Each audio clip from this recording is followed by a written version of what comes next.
ज्ञान का प्रकाश स्तंभ प्राचीन भारत का नालंदा विश्वविद्यालय।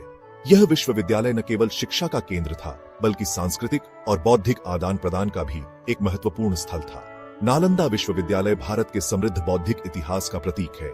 यहाँ पर विभिन्न विषयों में गहन अध्ययन और शोध कार्य होते थे। 5वीं शताब्दी ईस्वी में स्थापित यह जल्दी ही विद्या का एक प्रसिद्ध केंद्र बन गया, जहाँ पर विज्ञान, गणित, खगोल शास्त्र और चिकित्सा जैसे विषयों का अध्ययन होता था, जो पूरे एशिया के विद्वानों और छात्रों को आकर्षित करता था। यहाँ पर चीन, तिब्बत, कोरिया और जापान से भी छात्र आते थे।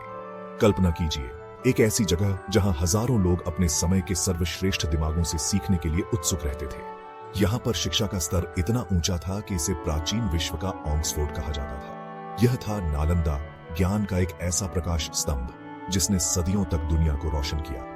यहाँ पर शिक्षा का महत्व इतना था कि इसे राजाओं और सम्राटों का संरक्षण प्राप्त था।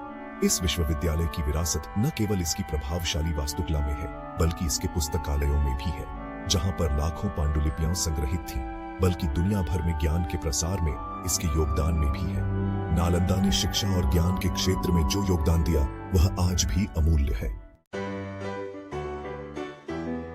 नालंदा का स्वर्णिम युग उत्कृष्टता का केंद्र। यह प्राचीन विश्वविद्यालय शिक्षा और ज्ञान का एक अद्वितीय केंद्र था। नालंदा का पाठ्यक्रम बहुत व्यापक था, जिसमें विभिन्न विषयों का समावेश था। इसमें बौद्ध धर्म, हिंदू धर्म, तर्क और दर्शन शास्त्र शामिल थे। साथ ही खगोल विज्ञान, चिकित्सा और गणित जैसे महत्वपूर्ण विषय भी पढ़ाए जाते थे।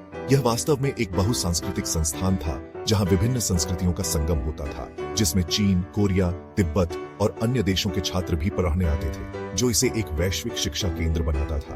एक जीवंत परिसर की कल्पना कीजिए, जहां हर कोने में ज्ञान की चर्चा होती थी और छात्र जीवंत बहस और विद्वतापूर्ण चर्चाओं में लगे रहते थे, जिससे उनका बौद्धिक विकास होता था। ज्ञान की इस खोज को नागार्जुन, आर्यभट्ट और शांतिदेव जैसे महान विद्वानों ने आगे बढ़ाया, जिन्होंने विभिन्न क्षेत्रों में महत्वपूर्ण योगदान दिया और नालंदा की प्रतिष्ठा को और ऊंचा किया। इन विद्वानों की विरासत आज भी जीवित है और उनके योगदान को सदियों तक याद किया जाएगा। नालंदा का पतन दुनिया के लिए एक क्षति।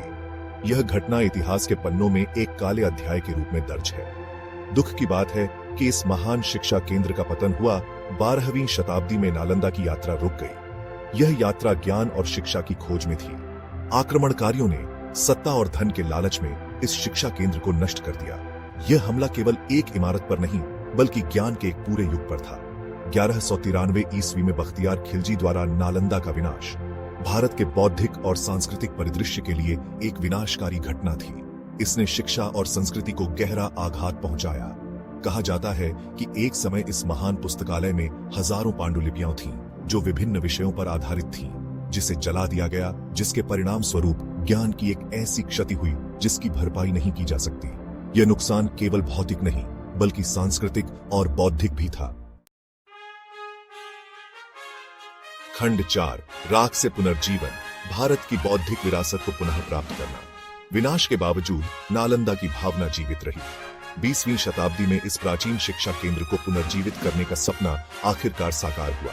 डॉ. एपीजे अब्दुल कलाम जैसे दूरदर्शी लोगों के प्रयासों के कारण एक नए नालंदा विश्वविद्यालय की नींव रखी गई। इसने नालंदा के इतिहास में एक नया अध्याय चिह्नित किया, जो स्थायी मानवीय भावना और ज्ञान की खोज का प्रमाण है।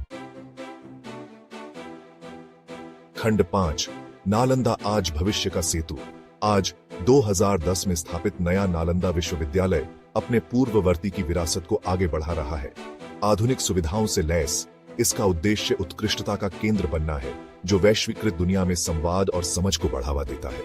जबकि अतीत के निशान बाकी हैं, नालंदा का पुनरुद्धार हमें हमारी साझा विरासत के संरक्षण और शिक्षा की परिवर्तनकारी शक्ति के महत्व की याद दिलाता है।